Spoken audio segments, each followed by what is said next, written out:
नागपुर जिले के रामटेक और पारशिवनी तहसील अंतर्गत हिंसक वन्य प्राणियों के हमले की घटना लगातार सामने आ रही है।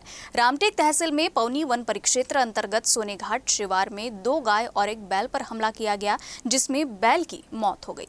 रामटेक तहसील के पौनी वन परिक्षेत्र अंतर्गत सोनेघाट शिवार में भिलवाड़ा गांव के किसान के खेत में बैल और 2 गाय बंधी हुई थी। तड़के 3 या 4 बजे के दौरान बाघ ने बैल पर हमला कर दिया, जिसमें बैल गंभीर रूप से घायल हो गया तथा कुछ समय बाद बैल की मौत हो गई। इस बाघ ने 2 गाय को भी गंभीर रूप से घायल किया। इस घटना के बाद वन विभाग को जानकारी दी गई और मुआवजे की मांग की गई। इस तरह से बार बार वन्य प्राणियों के हमले की घटना से ग्रामीणों में काफी दहशत है।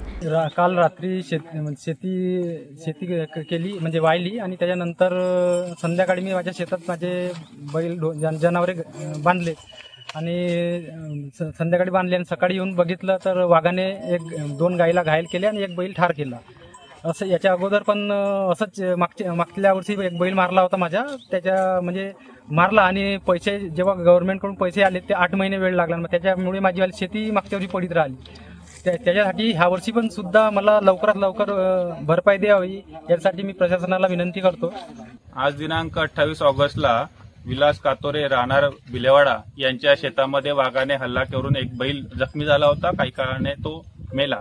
त्या बैलाची जी काही नुकसान भरपाईची रक्कम आहे त्याची आम्ही तात्काळ कार्यवाही सुरू करण्यात आलेली आहे। त्यांच्याकडनं अर्ज हा तात्काळ तिथंच घेतलेला आहे।